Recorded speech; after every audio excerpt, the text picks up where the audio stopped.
ne sont plus de Dieu. Ils ne viennent plus de Dieu. Et encore une fois, on dit que la personne qui marche dans la sainteté est comme Dieu. Cela signifie que la personne s'est revêtue d'une caractéristique de Dieu, car Dieu est saint, tel que les 4 êtres vivants qui sont autour du trône de Dieu déclarent continuellement dans Apocalypse chapitre 4 verset 8 qui dit: les 4 êtres vivants ont chacun 6 ailes et ils sont remplis Dieu tout autour et au-dedans. Et ils ne cessent de dire jour et nuit: Saint, Saint, Saint est le Seigneur Dieu, le Tout-Puissant qui était, qui est et qui vient. Un autre synonyme de la sainteté est la foi. La foi. C'est-à-dire une croyance ou une confiance totale en Dieu. Car marcher dans la sainteté implique marcher dans une obéissance totale à la parole de Dieu. Parce que la personne fait pleinement confiance en Dieu. Elle croit pleinement en la parole de Dieu. Elle croit pleinement aux instructions, aux injonctions de Dieu pour la mettre en pratique. D'où la parole de Dieu dit dans Romains chapitre 1 verset 17 qui dit: parce qu'en lui est révélé, donc en Jésus-Christ, est révélée la justice de Dieu par la foi et pour la foi, selon qu'il est écrit, le juste vivra par la foi. Donc celui qui est saint, il vit par la foi. Il vit en mettant en pratique la parole de Dieu, en obéissant à la parole de Dieu. Un autre synonyme de la sainteté est dévotion, la dévotion. C'est-à-dire l'amour, la loyauté, la fidélité, l'engagement, la cohérence ou l'enthousiasme pour Dieu. Cela signifie que lorsqu'une personne marche dans la sainteté, elle aime Dieu de tout son cœur. Elle s'est pleinement donnée à Dieu. Ainsi la parole de Dieu déclare dans Deutéronome chapitre 6 verset 5 qui dit: et tu aimeras le Seigneur ton Dieu de tout ton cœur, de toute ton âme et de toute ta force. 1 Pierre chapitre 4 verset 2 ajoute pour dire: afin de vivre non plus selon les convoitises des hommes, mais selon la volonté de Dieu, pendant le temps qui lui reste à vivre dans la chair. Donc quelqu'un qui a donné, qui marche dans la sainteté, a arrêté de vivre selon les convoitises des hommes. Mais il vit maintenant selon la volonté de Dieu, tout le temps qui lui reste à vivre ici-bas sur terre. Un autre synonyme de la sainteté est la béatitude, c'est-à-dire l'état d'être béni de la faveur divine, ou encore le bonheur absolu, ou félicité, c'est-à-dire bonheur calme et durable, un bonheur calme et durable. Ainsi, maintenant que la personne est en Jésus-Christ, alors qu'elle marche dans la sainteté, elle a donc accès à toutes les bénédictions de Dieu qui sont rendues disponibles en Jésus-Christ, comme le mentionne le livre d'Éphésiens, Éphésiens chapitre 1 verset 3 qui dit: béni soit le Dieu et Père de notre Seigneur Jésus-Christ, qui nous a bénis de toutes les bénédictions spirituelles dans les lieux célestes en Christ. Donc la personne qui marche dans la sainteté marche dans la plénitude de la bénédiction de Dieu. Jean chapitre 15 verset 11 qui dit: je vous ai dit ces choses afin que ma joie demeure en vous et que votre joie soit parfaite. Psaume 16 verset 11 dit: tu me montreras le chemin de la vie. En ta présence est la plénitude de la joie. À ta droite, il y a des plaisirs pour toujours. Et Ésaïe 51, verset 11 conclut pour dire: ainsi les rachetés de l'Éternel retourneront. Ils iront à Sion avec les chants de triomphe. Et une joie éternelle couronnera leur tête. L'allégresse et la joie s'approcheront. La douleur et les gémissements s'enfuiront. Donc quelqu'un qui marche dans la sainteté, il a une joie permanente. Il a une joie parfaite, durable, absolue, un bonheur absolu. Même au-devant des épreuves, même quand il traverse des troubles, il a toujours cette joie interne. Il a toujours cette paix interne. Il a toujours ce calme durable, permanent. C'est pourquoi lorsque on lapidait Étienne, il pouvait se focaliser vers le ciel et dire: je vois le Fils de Dieu assis à la droite de Dieu le Père. Et il était dans une paix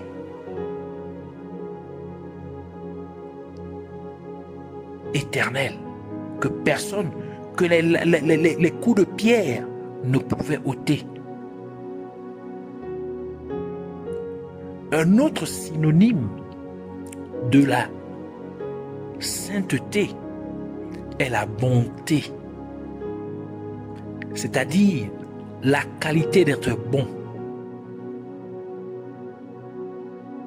C'est-à-dire ce qui est moralement juste, droit, ce qui est avantageux ou profitable pour quelqu'un ou pour quelque chose.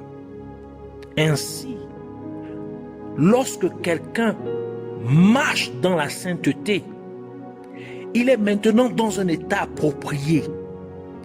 Il est prêt à être utilisé par Dieu, car tout ce que la personne fait serait bénéfique, c'est-à-dire deviendrait utile, avantageux pour le royaume de Dieu.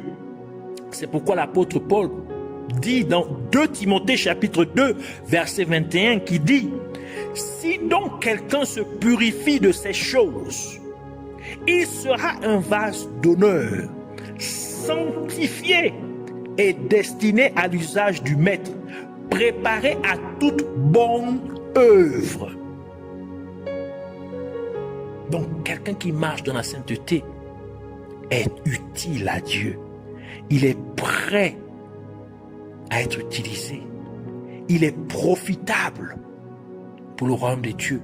Il est profitable pour sa communauté. Il est profitable pour son entourage. Il est profitable pour Dieu. Il est profitable pour sa famille. C'est pourquoi recherche à avoir des saints dans ta famille. Cela va apporter des bénédictions. Cela va apporter de la restauration, la délivrance dans ta famille.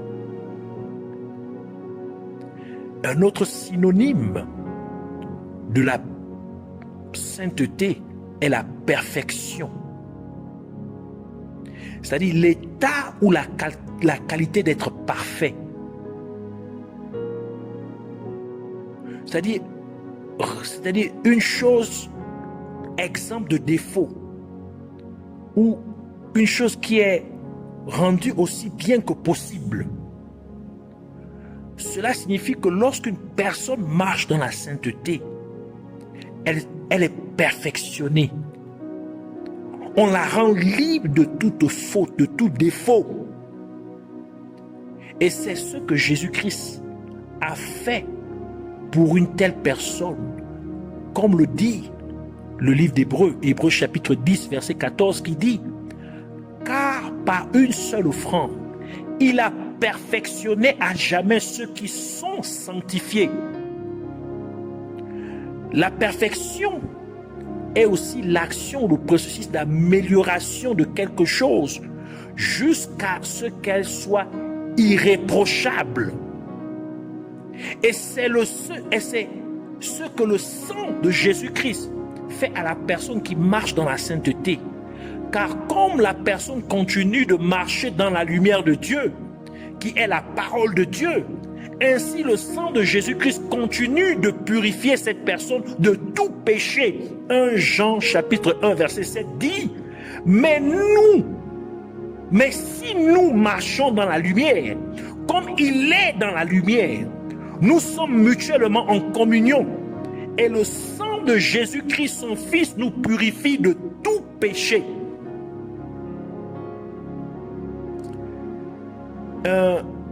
Notre synonyme de la sainteté est la vertu.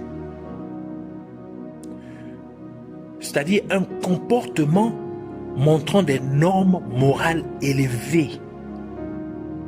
Cela implique que lorsqu'une personne marche dans la sainteté, la façon dont elle agit, parle ou se comporte, la façon dont elle agit ou parle ou se comporte dépeint de haute qualité morale. C'est pourquoi Jésus-Christ a dit dans Matthieu chapitre 5 verset 16 que votre lumière luise ainsi devant les hommes, ainsi qu'ils voient vos bonnes œuvres et glorifient votre Père qui est dans les cieux. Mais ce n'est pas simplement une qualité, des qualités morales élevées, mais même des vertus en termes de puissance. C'est pourquoi, lorsque Jésus marchait, la femme qui avait le problème de coulement sanguin pendant 12 ans, qui vint le toucher, rien que toucher son vêtement, et Jésus dit que j'ai senti une vertu sortir de mon corps. Et elle était guérie immédiatement. C'est-à-dire cette vertu est sortie pour guérir la personne, pour sanctifier la personne de son mal. Donc, quelqu'un qui marche dans la sainteté, c'est quelqu'un maintenant qui a des vertus, qui a des puissances, qui porte des puissances sur elle, sur lui. Et partout où elle passe,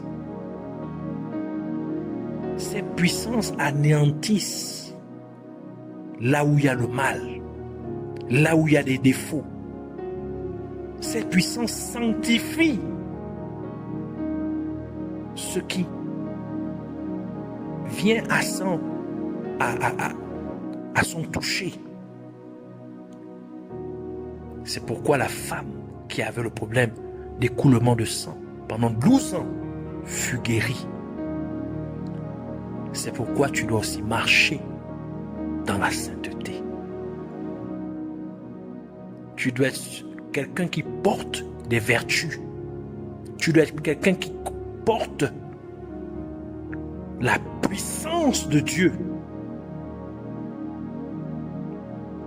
Et enfin, dernier synonyme que nous voulons donner, c'est la pureté. C'est-à-dire l'absence d'adultération ou l'absence de contamination. L'absence d'immoralité, en particulier de nature sexuelle. Ainsi, lorsqu'une personne marche dans la sainteté, elle est libre de toutes sortes d'impuretés ou d'immoralité.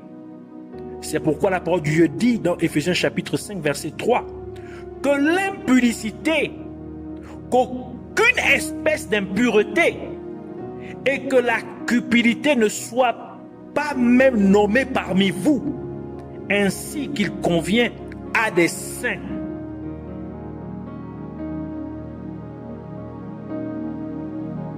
Alors, vous devez comprendre combien il est essentiel que nous, croyants que nous sommes, puissions marcher dans la sainteté. C'est pourquoi on a l'impression que nous n'expérimentons plus les miracles, les choses que l'Église primitive, les chrétiens, les croyants de l'Église primitive expérimentaient. Ce que nous lisons dans la Bible, dans le Nouveau Testament, où les vêtements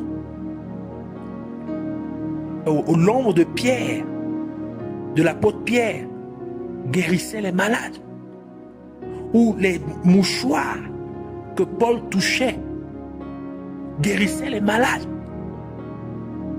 Nous n'expérimentons plus ces choses. C'est devenu rare. L'une des raisons principales, c'est parce que la notion de croyant a été de plus en plus dissociée. C'est-à-dire, nous sommes de plus en plus dissociés de la notion de sainteté. C'est-à-dire, nous croyons, mais nous ne marchons plus réellement dans la sainteté. Nous ne mettons plus la sainteté en avant. Or, ce ne doit pas être le cas. On ne devrait pas parler de croyance en sainteté. On ne devrait pas se mettre à croire si on n'est pas dévoué à marcher dans la sainteté. Car notre croyance nous donne non seulement le salut, mais elle nous impose cette obligation de marcher dans la sainteté. C'est ça la partie d'accepter Jésus-Christ en tant que Seigneur.